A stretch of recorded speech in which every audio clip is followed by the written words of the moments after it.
Greetings, Gothamites! Here is Uncle K's proper thoughts on the latest R-rated Batman animated movie. So this video will contain spoilers and most likely ruin your childhood, probably. Just the way Bruce Timm ruined mine, so run along, kiddies. This film's for the grown-ups. So DC Animated promised us many things with the latest animated movie. The hype train was pretty big for this one. Not Batman vs. Superman big, but still pretty colossal. They even brought back Batman, aka Kevin Conroy, got the second Batgirl, Tara Strong, and the clown prince of crime himself, Mark Hamill, to reprise his iconic role. DC promised that they would stay true to Alan Moore's novel, which Moore was quoted as saying, "I'm sending my venom to DC and Bruce Timm." Then, gasp! We learned that a new Batgirl story would be added in order to make the audience feel for what happens to poor Barbara Gordon. If you've read The Killing Joke, Bab goes through a spine-tingling event, but was seen as more of a side character in the book, which has been very controversial for a very long time. However, now she's the star, or at least one of them, or the whole movie revolves around her, or whatever. So the reason why they did this was in order to add more time to the movie because The Killing Joke is relatively short for an animated epic. At first, everyone was like, okay, cool, more stuff to the movie, an original story by Bruce Timm, how bad could it be? But some comic fans got worried and said, well, that's cool, girl power and all, but I hope it doesn't take away from Joker's emotional origin and the impact that his backstory holds. Oh, it does. And so much more, but more on that later. So as we got closer to the release of The Killing Joke at San Diego Comic-Con, mere days before the event, the ugly truth leaked out onto the internet and horrified fans worldwide. But don't take my word for it. Let's watch some residents of Gotham react to this scene!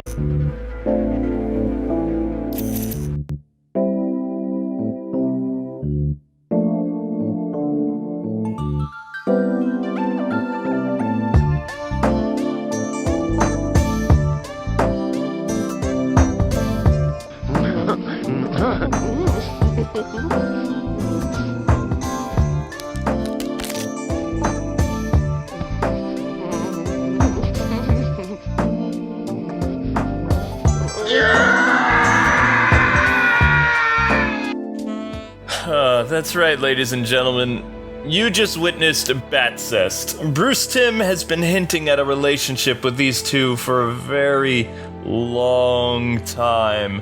In the Batman Beyond comic and other projects, some very disturbing things happened between these characters and Nightwing. And many Bat fans were never cool with the idea of Babs hooking up with Batman because she was Nightwing's gal. Also, she was Dick Grayson's age, not Bruce Wayne's. And you know, that whole thing of her being with the son, and then she ends up with the father who gets her pregnant. Ugh. It's just disgusting. It's one of the reasons why I never talk about Batman Beyond 2.0, because it tarnishes a lot of the characters from back then. So basically how Timm reasons this controversy in various interviews is he says, 1, they're consenting adults, and 2, because I'm a super fan of Yvonne Craig. I mean, who wasn't? And I think they work together. I don't think he really understands the psychological implications that this movie had on people who grew up with the world and the characters of the animated series that Bruce Timm and Paul Dini created. He had no idea the Pandora's box that he was opening. Especially when you try to tie it to the show and reuse the voice actors from it. That's all kinds of messed up, alright? So the rage, sadness, or disgust that we feel is justified, ladies and gentlemen. For the select few of you that are cool with the rooftop scene, well then subconsciously you've accepted that incest with a family member is fine and normal. Even though, you know, the girl was probably been with both the father and the son, so Batman being a pedophile is not really a big issue for you. And if you think that way, yikes. But that's not the only reason many fans say this film sucks. Not only does the first 30 minutes of the movie ruin the iconic graphic novel, But it also turns Batgirl into a lust-filled, abusive drama queen pining over Batman. She even does that whole trope where she calls him on the phone after they have like this awkward moment on the rooftop, and she's begging him to get together, and then she yells at him on the phone and hangs up, and oh, this is just no. And then of course later she retires and gives it all up because Batman gets hurt, and she almost kills a bad guy because of her emotional issues. Makes sense, I suppose. I'm sorry, but that's not how you use Batgirl in your movie. This is not female empowerment, not even close. Actually, it's the worst characterization of Batgirl animated to date. So thanks DC. This movie showed only how super emotional Babs can get and how she is unfit to be a crime fighter, which is wrong. It also cheapens the Dark Knight's character and reason for going after the Joker to begin with, making it center around a lover's quarrel and then later revenge for what happens to Batman's lady friend. No! Just no! When the movie was supposed to be about Joker's mental disconnect from reality and his plan to drive Gordon batty, to prove once and for all that all it takes is just one bad day to drive the sanest man to lunacy.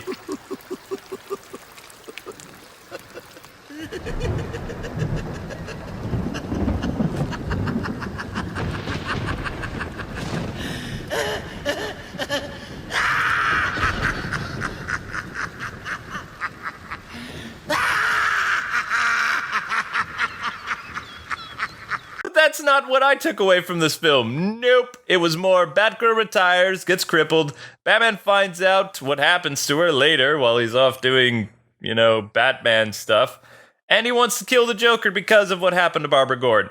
It was like watching a really bad soap opera. Everyone's motivation from the book has been skewed horribly, and I didn't even think that was possible. And I've seen really bad New 52 Batman films, so I expected better from Bruce Timm and company. There's no nice way to say this, guys and gals. This movie reeks. It is terrible. The fact that you need to skip 30 minutes of the film just to justify that parts of it are still good? No, that's not a good thing. It's terrible. Even if you do manage to skip to the good part, Joker story, this movie doesn't really feel like it's about him anymore. Tim's movie paints him more as an evil, sadistic villain and perverted psycho than he's ever appeared. In fact, he wasn't even portrayed that way in the novel The Killing Joke, and there's so much controversy surrounding that to this day. But this movie just made everything worse. I could just see from across from me how uncomfortable Amber was watching this, and I just felt so bad. She would even ask me questions throughout the movie, trying to understand what was going on with this movie's direction. Things like, honey, I thought this movie was about Joker's transformation into the clown from The Shattered Man. How he lost his wife and future in just one day. Or him being framed for a horrible crime that he didn't commit. He was just trying to make some money to give a better life for his family. Then he has to face off against a merciless Batman, and then becomes horribly disfigured, causing him to go insane. And, she was totally spot on with that analysis. The movie's climax is also trying to make the audience despise the Joker too. And unlike Gordon saying, this needs to be done by the book, we need to show him that the law still works, and that we're not going to play his sick little game, everybody going into this film by this point, based on, if you saw it at the beginning, you're like, Joker needs to pay for what he did to Babs, and Batman kills him. Now in the novel, it's always been kind of a gray area what happened. One of the writers or artists says, Batman totally strangles the Joker, breaks his neck. Another writer, DC editor's like, no, he and Joker shared this laugh, and, then Joker went back to Arkham, and it just started all over again. And that's what the discussion has been for a very, very long time over the final scene in The Killing Joke. And even Alan Moore is like, originally he was like, yeah, he dies. And then he's like, no, he doesn't die. I was doing a psychological thing, to get people thinking about something. Because they tell a joke, and it's a pretty funny joke. You know what? I'll just let Joker tell it, because, he's better at it. You know, it's funny. This reminds me of a joke. See, there were two guys locked in a lunatic asylum. And one night they decided they didn't like that anymore. They decided to escape. So they made it up to the roof, and there, just across this narrow gap, they see rooftops stretching across town, stretching to freedom. Now, the first guy, he jumps right across, no problem. But his friend, oh, no way. He's afraid of falling.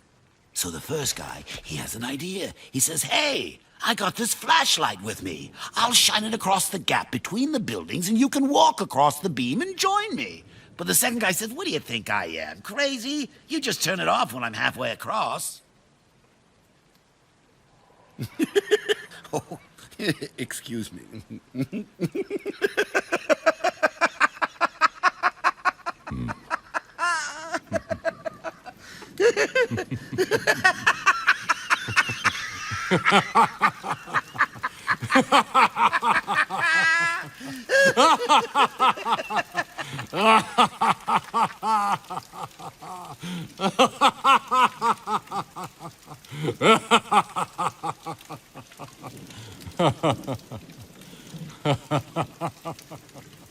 You see there? You see? This is what I'm talking about. You can't really say that Batman didn't kill the Joker now because of that scene. Notice how they laughed together, and then Batman's laughter continued to overpower the Joker's, and then there was silence. I mean, that's a heck of a way to end a movie. But what about the other characters from this film? Well, they really don't do anything to further the story, unlike the original novel. As for Jim's parts, well, they feel kind of awkward in this movie, but still stay true to the comic book. Jim Gordon is still supposed to reflect what the reader's mind is supposed to be going through during the movie, but it seems like even the horrible things that are done to drive him insane, like, he doesn't feel like a centerpiece anymore. It still feels about Batgirl somehow, because they go back and show her in the hospital a couple times. They show how Harvey's upset. Mostly Gordon is just worried about if his little girl is okay. He doesn't know that she can't walk anymore. He doesn't know the type of things that the Joker has done until near the end of the movie. And, you know, for the most part, he's just in a cage, crying and stuff like that. Alfred only has a cameo in the Batcave and doesn't really have a big role in this movie at all. And the Joker just feels like a guest character. He doesn't feel like, you know, the main threat. He's just a tool that's kind of being used to mess with Barbara and kind of catalyst her into the Oracle role, which was a good way to end the film, I guess, like showing her becoming Oracle, but I don't know. This movie just felt so weighted down and just odd. But I will say this, Mark Hamill was fantastic in the film, but overall the atmosphere wasn't a good fit. All that emotional impact that you're supposed to feel for the Joker gets thrown out and replaced by Batgirl and what happened to her. But I will say this, Mark Hamill nails pre-Joker's emotions and his life and his confusion and all the things that are happening to him on that final day that drives him loony. And if you can disconnect yourself from how the movie starts, you really feel like you're witnessing a man checking out of reality. This easily could have been Mark Hamill's best performance as the Joker. Instead, as it stands, his roles in Mask of the Phantasm and Arkham are still his best portrayals of the character. As for Batman, aka Kevin Conroy's portrayal of the Bat in this movie, well, you know, he feels like Batman, but kind of like a pedo version of the character that just feels really creepy and, you know, makes your skin crawl, but not in a fun way. His added scenes were just odd and felt out of place. Also, he didn't seem that threatening. But we did get to hear Kevin say, you know, the bail, swear to me. That was something.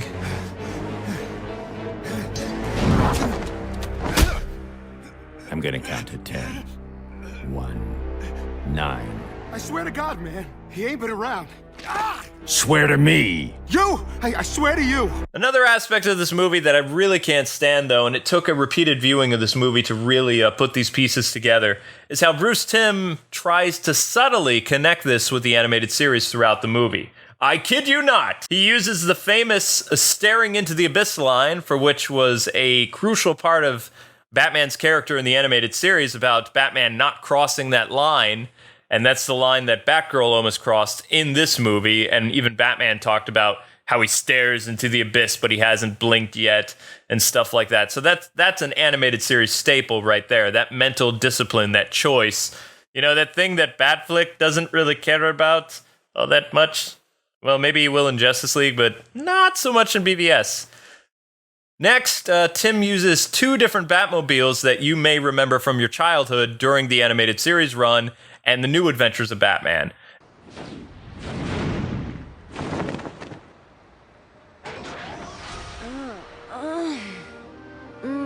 About time you got here. Let me guess. You needed a warm place to spend the night. Kind of. I know of one. Jail.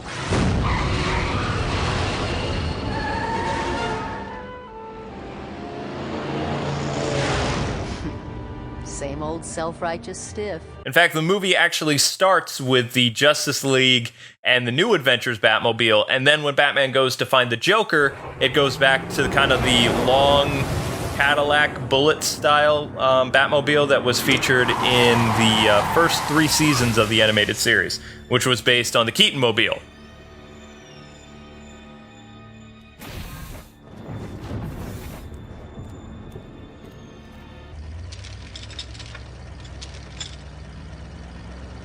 I sense a lack of trust.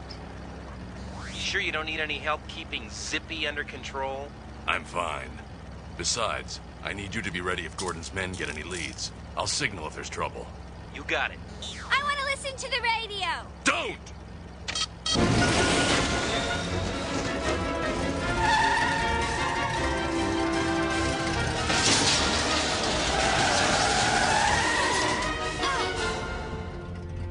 Oops. Listen and listen good. You don't touch anything, say anything, or do anything unless I tell you. Got it? Yes, sir. Then, in the Batcave, he has the LAFCO Toy Factory pictures when Batman's obsessing over the Joker. He has the Joker Fish episode. He has the Make 'em Laugh episode with the comedians.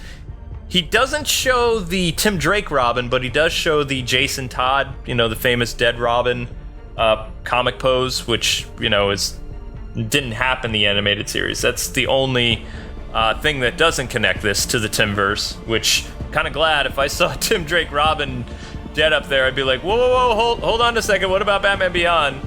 But just seeing all this stuff in the Batcave and the different locations that you know from the animated series, on top of everything else that was going on in this movie, it felt like Tim was kind of twisting the knife and messing with your childhood. And, this is not a movie that fans were promised. It does not make you feel sorry for the Joker the way that it was supposed to be intended to. It does not give us a good Batgirl retirement story. And it does toy with your childhood memories in a way that's not cool and just creepy. It's like you're going through Joker's coaster of madness yourself, and you just have all these emotions that are just bottling up to the surface. So yes, you have the right to feel upset or angry over this movie, because Bruce Timm purposely took Batman the Animated Series and tried to connect it with his sick fan fiction. You want to know my score for this movie? I'd rather watch Batman Bad Blood. Yeah, I said it. Now I want to hear from all of you, though. Will you be watching The Killing Joke? If so, did it live up to your expectations or not? And, if you are one of the few that like this movie, what is it about this movie that you liked? Everybody be kind and considerate to one another, and feel free to discuss this openly. But anyway, I'm done. I don't even know if this is really one of my best reviews or not. This was just a very cringe-worthy film for me. To see how upset my wife was watching it, it wasn't really a fun Batman film for us to watch. I really didn't come away with any fun parodies that I usually do in my reviews. This felt like something that needed to be addressed, what they did, and how it was morally wrong, what happened. I don't believe that a parental figure or a mentor or a teacher should take advantage of their student that way. Whether or not Babs instigated her or not, Bruce should have pushed her off. And it just shouldn't, it just really, it pulls this movie down into the abyss. and, you know, it shouldn't have. But anyway, that's it. That's all for me. God bless. Happy gaming. Thanks for watching. I have more Batman videos coming later this week. Peace. I'm out.